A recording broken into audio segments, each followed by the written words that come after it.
Welcome to the Deep Dive. So today we're diving into a really striking paradox. It's found on a tombstone, actually, and it just challenges almost everything we think we know about success, about happiness. I'm talking about Charles Bukowski. The name probably brings certain images to mind. Alcoholic, womanizer, gambler, kind of rough around the edges. Definitely rough. Right, but also, on his good days, a poet. And for decades, his life was really just a mess. Failure, self-loathing, you name it. Then, incredibly, at age 50, an editor gives him a shot. Took a chance, yeah. And he cranks out his first novel in like 3 weeks. Sold millions. Completely defied all expectations. Now, your first thought, probably like mine, is, okay, classic American dream. The guy fought, never gave up, pushed through adversity. Persevered against the odds. Exactly, and finally made it. That's the story we love, isn't it? Persistence pays off. It is. It's the narrative we're absolutely fed, which is why the epitaph on his tombstone is so, jarring, so counterintuitive. What does it say? It just says, don't try. Don't try. Simple as that. And our sources suggest his success didn't come from this relentless drive to win. No, it came from something much more radical. He accepted himself as a self-proclaimed loser. Okay. And then he just wrote about it. Brutally honest, unflinchingly, no pretense. He didn't try to be anything other than Charles Bukowski, warts and all. His genius was that raw honesty with himself. That is fascinating. Yeah. So, okay, for our deep dive today, that's what we're exploring. What does it really mean to not try? How can this, backward-sounding approach actually lead to a more meaningful life? Yeah, maybe even a shortcut. Right. By accepting struggle, maybe, Mm-hmm. and choosing what actually matters. Right. Let's get into it. First off, just think about the sheer amount of noise we deal with every single day. Society is constantly telling us we need to care about everything. Oh, constantly. More stuff, more experiences, look better online. More. It's relentless. We're constantly bombarded with messages to give a damn about everything all the time. Mm-hmm. Creates huge pressure. And then there's this weird quirk of our brains. The source calls it the feedback loop from hell. Right. Where, you get anxious about something and then you get anxious about being anxious. It's why angry about being angry. Exactly. It's this horrible double bind. You're stuck in a loop of feeling bad. Precisely. And modern culture, especially with social media showing these perfect-looking lives, makes us think that feeling bad, anxiety, fear, guilt is totally not okay.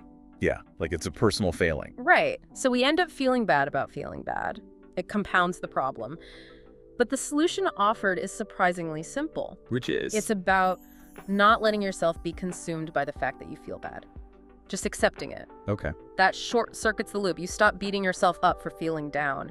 It reminds me of the philosopher Albert Camus. He said something like, "You will never be happy if you continue to search for what happiness consists of.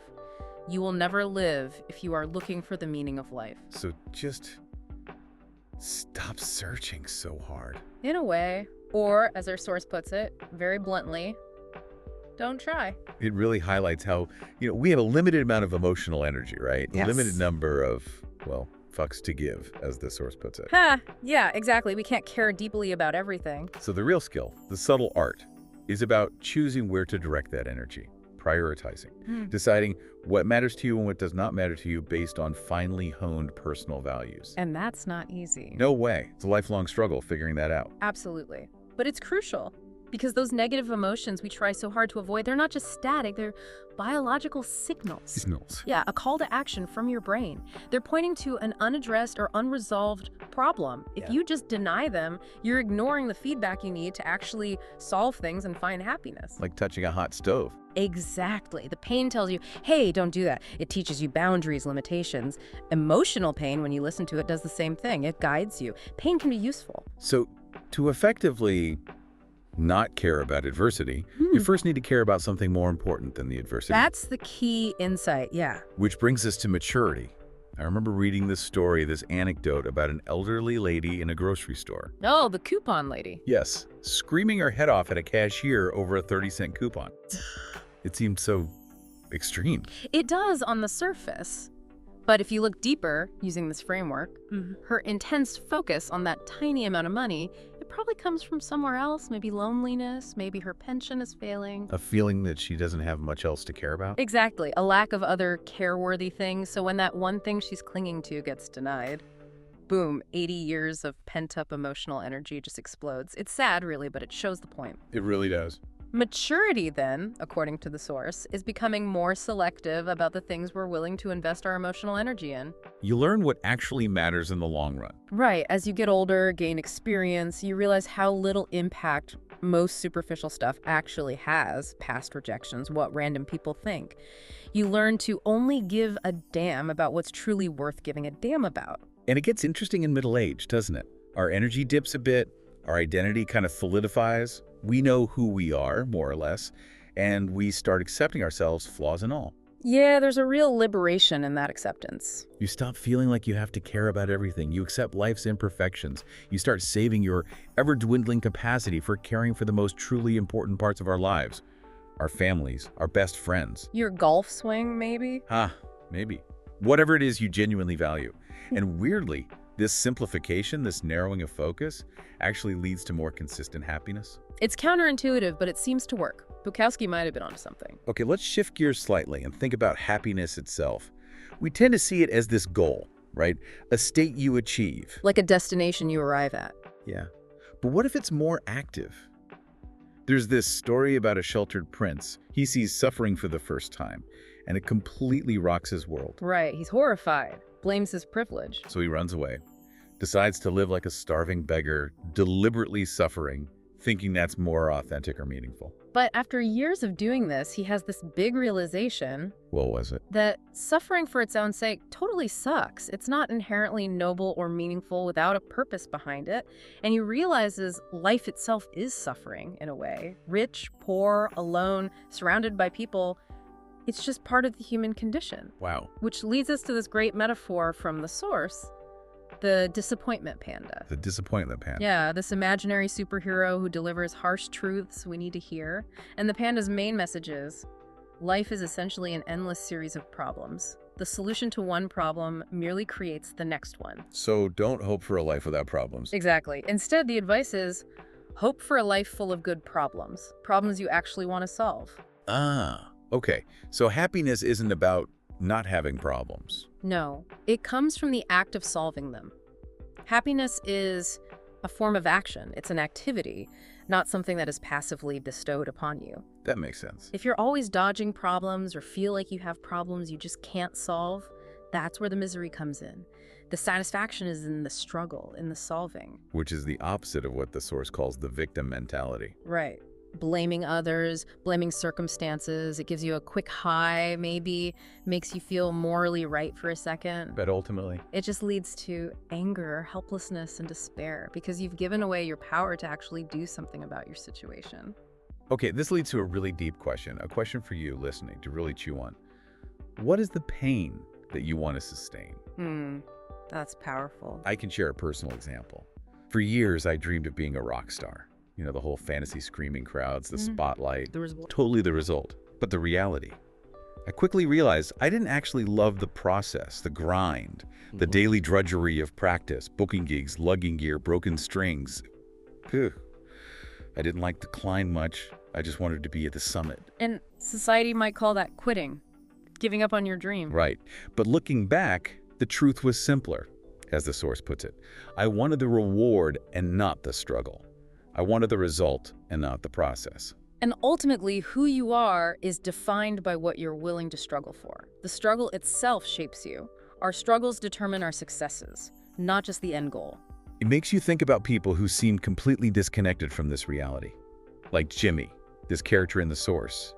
Jimmy the startup guy. Yeah, the delusional startup founder maintained this incredibly positive self-image, constantly talking himself up. Well, his life was basically falling apart around him. Totally. Maxing out credit cards, living off relatives, achieving nothing substantial, calling anyone who questioned him a hater.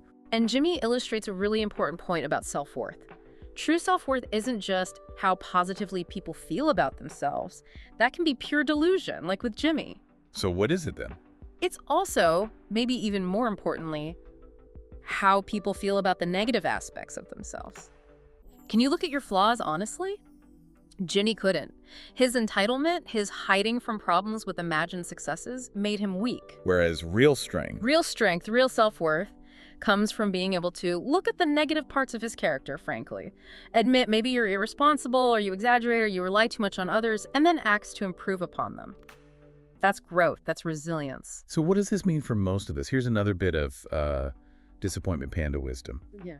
Most of us are actually pretty average at most things. And that is perfectly okay. You should be, right. But the media, technology, everything bombards us with the extremes, the superstars, the billionaires, the geniuses, the catastrophes. The extremes of the bell curve get all the attention because that gets eyeballs. so it makes us feel like, It makes average feel like failure. It conditions us to believe exceptionalism is the new normal.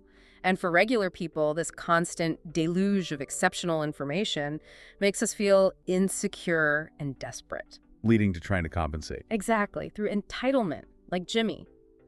Or addiction.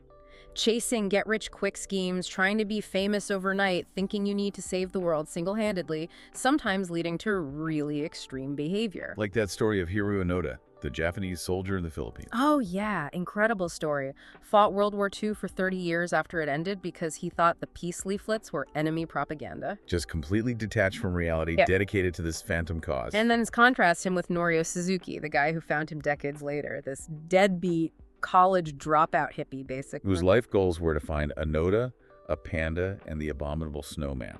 Right. Totally different motivations, but both in their own way were chasing false visions of glory, dedicating huge chunks of their lives to things that were objectively seemingly useless or destructive causes. Which connects to that idea from Ernest Becker. Immortality projects. Yeah. This drive we have to build a conceptual self, something that feels like it will last forever, often driven by this deep-seated death terror. But Becker himself, later in life, especially facing his own death, realized these projects, this striving for conceptual immortality, that's actually the problem, not the solution. Wow, okay. That's a huge idea to grapple with, and it leads us to another really crucial distinction, one that gets tangled up all the time in our culture. Which is? Responsibility and fault. They often appear together, but they're not the same thing. That's such an important clarification. Give an example. Okay, well, if I run a red light and hit your car, I'm clearly at fault, and I'm responsible for the damage, your injuries, etc. Fault and responsibility go together there. Makes sense. But what if, say, a loved one dies in a tragic accident that had absolutely nothing to do with you? You're not at fault for their death. Of course not. But you are still responsible for your own emotions, beliefs, and actions in how you respond to that loss, how you cope. That's your responsibility. Right. Or think of William James, the philosopher. He had severe health problems his whole life, completely outside his control. Yet he chose to believe he was responsible for what happens to me no matter what. He took ownership of his response. Or a more common example. Yeah. My first girlfriend cheated on me. Mm. That was her fault. But wallowing in misery for months afterwards, that was my responsibility to deal with, to overcome. Exactly. And flipping that, you see this trend online sometimes, what the source calls victimhood chic. Victimhood chic. Yeah, where people kind of compete over who has it worse, and they pass off the responsibility for solving their problems to others. It might give a temporary high, a feeling of being morally right. But it doesn't actually fix anything. No, it prevents growth. It keeps you stuck. Okay, so taking responsibility, even when things aren't your fault, this actually leads, maybe surprisingly, to another powerful idea. Freedom through commitment. How so? Well, personally, I spent years traveling like crazy. Saw 55 countries. Amazing experiences, don't get me wrong. But eventually, it started to feel superficial, a bit empty, like there were diminishing returns. Breadth over depth, maybe? Exactly. Then I spent time in Russia and experienced their culture, which is famously blunt, very direct. Not a lot of fake politeness. None. It was unadulterated expression, honesty in the truest sense of the word. And strangely, it felt incredibly freeing. There was this freedom through accepting rejection because people were just real. You knew where you stood. It was a commitment to authenticity in a way. That ties into the paradox of choice. Psychologically, having more options often makes us less satisfied. Really? How does that work? Well, if you have 2 job offers, you pick one, you're probably reasonably happy. If you have 20 job offers, you pick one, and you might spend ages second-guessing yourself. Was that the best one? Did I miss out? Ah, I see. The fear of missing out, FOMO. Exactly. Whereas the real deep rewards, the rewards of depth of experience, come from investing deeply in one person, one place, one job, one activity. Commitment means choosing one thing and, crucially, rejecting the alternatives. Giving up other possibilities. Yes. Choosing a life partner means rejecting endless dating. Choosing deep friendships means rejecting superficial acquaintances. It's a healthy form of rejection, focusing your energy. So, wow, there's a freedom and liberation in commitment. That feels true. Yeah. It sharpens your focus, kills the FOMO because you value what you have. And allows you to actually achieve more because you're not constantly scattering your energy. You're focused on what matters to you. You know, looking back, graduating college right into the Great Recession felt awful at the time, but now I actually see it as fortunate. Fortunate. How? Because I started adult life at rock bottom, unemployed, broke. There was literally nowhere to go but up. So the idea of starting a blog and online business didn't sound like such a scary idea. What was the worst that could happen? I'd fail and be broke and unemployed again? Lowered the stakes. Totally. My core value wasn't money or status. It was freedom, autonomy. And failure didn't threaten that nearly as much. That connects to Picasso. Yeah. Why was he so incredibly prolific his whole life? It wasn't because his goal was fame or money. Those are finite. Right. His driving value was simple and humble, just honest expression. And that's endless. You can always express yourself honestly. That's why even his napkin doodles became valuable. He never ran out of runway. And dealing with failure or difficult times, there's that psychologist, Kazimierz Dabrowski, yeah. He studied survivors of extreme trauma like World War II, and he found that things like fear, anxiety, sadness, they weren't just bad. They were often the necessary pain of psychological growth. Pain leads to growth. Often, yes. Our most radical changes in perspective often happen at the tail end of our worst moments. Yeah. That's when we're forced to question everything, including our deepest values. It makes me think of what I call VCR questions. VCR questions, like outdated tech. Yeah, maybe. But situations where, from the outside, the answer looks dead simple. Just do the thing. Like, just quit med school if you hate it. Or just ask them out. But from the inside, It feels impossibly complex. Because it's not about the action itself. It's about the underlying pain or fear attached to it. The fear of disappointing parents who sacrificed everything. The fear of rejection. The fear of pushing loved ones away. That's the real blockage. right. And that's where that action, inspiration, motivation loop comes in handy again. Tell me how that works. We usually think motivation comes first, then inspiration, then action, but it often works the other way. If you feel stuck, unmotivated, just take some action. Anything, even something tiny. Okay. The reaction to that small action can spark inspiration, which then fuels motivation for the next step. Action isn't just the result of motivation, it's often the cause of it. That's really practical. Okay, Yes. I'm going to share something personal now because it ties all of this together for me. The single most pivotal moment in my life was when my friend Josh died. Oh, I'm sorry. Thanks. He'd gone cliff jumping at night with some friends, jumped in, and just didn't come back up. Senseless. Yeah. Devastating. Just pure, crushing sadness. Awful. But sitting there, in the depths of that grief, this bizarre thought hit me. And it was this. If there really is no reason to do anything, because we all die eventually, then there is also no reason to not do anything. Wow. Okay. If it all amounts to nothing in the grand scheme, then why let fear or embarrassment or shame stop you? It's all just a bunch of nothing anyway. I realized I'd spent so much of my life avoiding pain, avoiding discomfort. I had essentially been avoiding being alive at all. That connects directly back to Ernest Becker, his final realization on his deathbed. What was that again? That our constant striving for symbolic immortality through our values or immortality projects isn't the solution to death anxiety, it's the problem. The striving itself is the problem. Yes. He concluded, we need to question their conceptual self and become more comfortable with the reality of their own death. It's a bitter antidote, as the source says, but incredibly liberating. Once you accept death, that root terror loses its grip, and you can choose your values more freely, live more authentically. I've actually tried to actively confront this, standing on the edge of a high cliff, like at the Cape of Good Hope. Your body screams at you, right? That radar for death-inducing situations. Primal fear. Totally.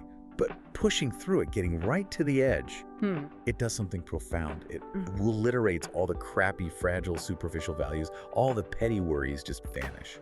And it forces you to ask that ultimate question. What is your legacy? Exactly. What mark will you leave? Death really focuses the mind on what truly matters. How will the world be different and better when you're gone? What influence will you have caused? And maybe the most powerful takeaway from all of this is simple. You are great already. Not because of external achievements, launching an app, buying a boat, getting a fancy degree. None of that defines real greatness. You are great simply because, in the face of endless confusion and certain death, you continue to choose what to invest your emotional energy in and what not to. Just making those choices day by day. That simple, courageous act of choosing your values is what makes you beautiful, successful human. Remember what Bukowski wrote, "We are terrorized and flattened by life's trivialities. We are eaten up by nothing." Don't get eaten up by nothing. Exactly. And the biggest lesson Josh's death taught me, the one that echoes every day, is just this. There is nothing to be afraid of, ever. Accepting my own death hasn't made life morbid, it's made everything easier. Paradoxically, the more I peer into the darkness, the brighter life gets. So here's something to think about as we wrap up. If your time is limited, if your capacity to care is finite, what things are you currently giving your precious energy to? Things you think are important that might actually be making your life worse? What happens if you stop chasing that conventional idea of happiness and instead you just embrace the struggle of choosing what truly deeply matters to you?